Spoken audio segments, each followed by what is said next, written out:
بسم اللہ الرحمن الرحیم۔ السلام علیکم۔ لاسٹ ایپیسوڈ میں ہم نے زمین کی ساخت، اس کے معنی اور ارتھ پہ بات کی تھی۔ آج ہم اسی کو کنٹینیو کریں گے اور ہم اس کے متعلق دیکھیں گے کہ ارتھ کے متعلق کہ ارتھ جو ہے وہ کتنی بڑی ہے۔ سب سے پہلا کوشچن جو ہمارے مائنڈ میں آتا ہے وہ یہ ہے کہ کیا یہ دنیا کے میپ پہ، نقشے پہ نظر آنے والے تمام ممالک،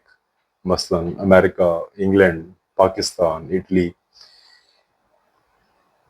یہ تمام جو ممالک ہیں، کیا ہماری زمین کے علاوہ بھی ارض کا کوئی وجود ہے، یا صرف یہی جو ٹوٹل 195 کنٹریز بنتے ہیں، ارض جو ہے وہ صرف اور صرف انہی کنٹریز پہ مشتمل ہے؟ جیسا کہ اللہ تعالیٰ کی ذات پاک نے سورہ شمس میں فرمایا ہے کہ قسم ہے ارض اور اس کے پھیلا دیے جانے کی۔ تو کیا اللہ تعالیٰ زمین پر موجود 195 ممالک کی قسم اٹھا رہے ہیں؟ سب سے پہلے اگر ہم اپنی زمین کی بات کریں جس پر ہم رہتے ہیں، تو اس کی ساخت کے ریگارڈنگ ہمیں پتہ چلتا ہے کہ 90% اس کی جو راکس ہیں وہ بیسالٹ سے بنی ہیں۔ یعنی کہ ہم ادر ورڈز یا سمپل ورڈز میں یہ کہہ سکتے ہیں کہ بیسالٹ ہی ارض کا دوسرا نام ہے۔ اب اگر ہم اپنی زمین کے بعد چاند کا مشاہدہ کریں تو ہم یہ دیکھتے ہیں کہ رات کے آسمان میں جب ہم چاند کو آبزرو کریں تو ہمیں اس کے اوپر سیاہ دھبے نظر آتے ہیں۔ یہ دھبے کیا ہیں؟ ان کالے دھبوں کو سائنٹیفک ورڈز میں لونر میریا کہا جاتا ہے، اور یہ بھی بیسالٹ کے ہی بنے ہوتے ہیں، اور یہ بیسالٹ کے بنے ہوئے وسیع میدان ہیں، جس کا مطلب تو واضح ہے کہ چاند کی سطح کو بھی ارض کہنا حق بجانب ہے۔ اس کے بعد اگر ہم ٹائمنگ فجر، طلوع آفتاب اور مغرب کے اوقات پر آسمان پہ نظر دوڑائیں تو ہمیں پتہ چلتا ہے کہ ایک بہت چمکدار ستارہ جو کہ انسانی آنکھ سے بآسانی نظر آ جاتا ہے، اور جو کہ دراصل ستارہ نہیں بلکہ زہرہ سیارہ ہے۔ 1970 سے 1980 تک اس دہائی میں روس نے 5 مشنز، جن کو مشنز ونیرا بھی کہا جاتا ہے، سیارہ زہرہ کی سرفیس کا مشاہدہ کرنے کے لیے بھجوائے۔ مشاہدے کے مطابق درجنوں کلومیٹر پر محیط بادلوں کی موٹی تہ کے نیچے سیارہ زہرہ کی سطح 80% بیسالٹ سے ہی بنی ہوئی ہے، جیسا کہ ہماری زمین کی ہے۔ لہٰذا ہم کہہ سکتے ہیں کہ سیارہ زہرہ بھی ارض کا حصہ ہے۔ سیارہ زہرہ کے بعد اب ہم بات کرتے ہیں سیارہ مریخ کی، مارس۔ اور مارس اس لیے بھی مشہور ہے کیونکہ اب تک، اپ ٹل ناؤ، سائنٹسٹ اس کے اوپر آلموسٹ 50 کے قریب مشنز بھجوا چکے ہیں، اور ان 50 مشنز میں جو انہوں نے آبزرویٹری رپورٹ شائع کی ہیں ان سے یہ کلیئر کٹ پتہ چلتا ہے کہ سیارہ مریخ کی سطح بھی ہماری زمین کی طرح بیسالٹ پر مشتمل ہے۔ بنیادی فرق جو کہ سطح زمین اور سطح مریخ میں ہے وہ پانی اور آرگینک میٹر کا ہے، جو کہ مریخ پہ موجود نہیں ہے جبکہ ہماری زمین پر موجود ہیں۔ سیارہ مریخ کے بعد اب ہم بات کرتے ہیں سیارہ مشتری کی، جو کہ ہمارے نظام شمسی کا سب سے بڑا، سب سے بگیسٹ پلینٹ ہے۔ اور ہماری زمین کا جس طرح ایک چاند ہے، سیارہ مشتری کے 79 چاند ہیں، اور سیارہ مشتری اپنے تمام کے تمام 79 چاند کے ساتھ بھی ارض کی تعریف پر پورا اترتا ہے۔ اب تک تقریباً انٹرسٹنگ بات یہ ہے کہ اب تک آلموسٹ 5000 سسٹمز اور پلانٹس جو اب تک دریافت ہو چکے ہیں، تکنیکی طور پہ ٹیکنیکلی سپیکنگ وہ ارد کا حصہ ہی ہیں، اور ان تمام 5000 سیاروں کو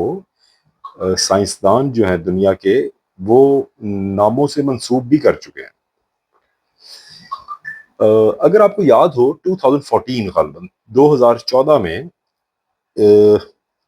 ایک سیارہ جس کا نام کیپلر 186F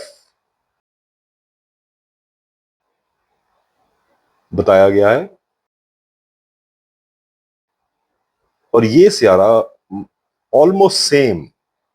ہماری ہی زمین کی طرح کا بنا ہوا ہے، اس کا سائز بھی تقریباً سیم ہے، یہ آپ پکچر میں دیکھ سکتے ہیں، میں آپ کے ساتھ شیئر کرتا ہوں۔ تاہم ارض کے کچھ حصے بہت بہت بڑے بھی ہیں، مثال کے طور پہ HD 100546، اور آپ کو یہ جان کے حیرانی ہوگی کہ یہ ارتھ کا حصہ جو کہ ہماری کائنات میں ہی ڈسکور ہو چکا ہے، اس کا سائز ہمارے سورج کے برابر ہے، آلموسٹ ہمارے سورج کے برابر اس کا سائز بنتا ہے۔ ارتھ کے مختلف حصوں کا پہلی بار سائنسدانوں نے 1990 کے اندر مشاہدہ کیا کہ ارتھ جو ہے وہ صرف ہماری زمین نہیں ہے، بلکہ یہ پھیلاؤ کے اندر اور بھی کئی جگہ پہ کائنات میں پھیلی ہوئی ہے، اور آج تک اس کی تعداد میں اضافہ ہی ہوتا چلا جا رہا ہے۔ اب اگر ہم یہاں آ کے یہ دیکھیں کہ اللہ تعالیٰ کی ذات پاک نے جو قسم کھائی ہے کہ اس کے پھیلا دیے جانے کی، یہ کوئی چھوٹی قسم نہیں ہے، یہ بہت بڑی قسم ہے۔ جیسا کہ یہی ارض ہے جس کو سورہ انبیاء کے مطابق آسمانوں سے علیحدہ کیا گیا، اور سورہ بقرہ کے مطابق آسمانوں سے پہلے شکل میں وجود پذیر ہوئی، اور پھر سورہ بقرہ کے مطابق آسمانوں سے پہلے اس کی تخلیق عمل میں لائی گئی۔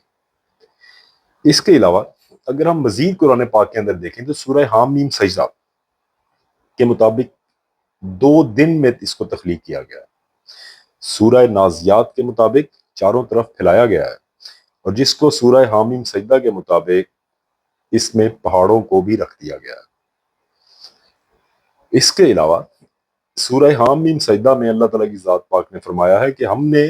اس میں رہنے والوں کے لیے برکتیں بھی رکھی ہیں۔ جیسا کہ ہمیں معلوم ہے کہ ہماری ارض جو کہ کرۂ زمین ہے، اس کے اندر قدرتی وسائل، مثال کے طور پہ قدرتی گیس، آئل کے خربوں ٹن ذخائر جو ہیں وہ موجود ہیں۔ اگر ہم اپنی زمین کے علاوہ بات کریں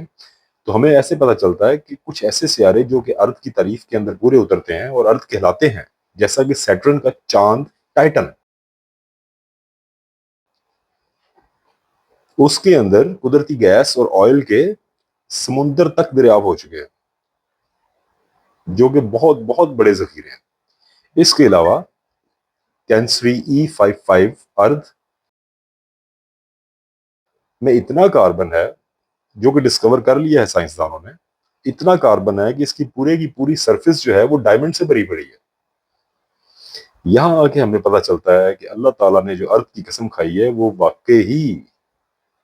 صرف 195 ممالک پہ مشتمل قسم نہیں ہے، یہ ایک محدود لامتناہی قسم ہے، اور ہماری زمین جو کہ پوری کائنات میں اس ارتھ کا معمولی سا حصہ ہے۔ سورہ حامیم سجدہ کے مطابق ہی اللہ تعالیٰ کی ذات پاک نے ہمیں یہ بھی بتایا ہے کہ ارتھ کی تخلیق اور اس کے پھیلا دیے جانے کا عمل پورے 4 دنوں کے اندر مکمل ہوا ہے، اور اس کا پھیلاؤ کتنا بڑا ہے یہ آج تک نہ کوئی جان سکا ہے، اور نہ ہی میرا خیال ہے کہ یہ جان سکے گا۔ اور ایسا لگتا ہے کہ جتنی طاقتور تخلیق اللہ تعالیٰ کی ذات نے آسمانوں کی ہے، ارتھ کی تخلیق بھی کسی بھی طرح سے آسمانوں کی تخلیق سے کم طاقتور نہیں ہے، اور اسی وجہ سے اللہ تعالیٰ کی ذات پاک نے اس کی قسم اٹھائی ہے۔ ارض سے متعلق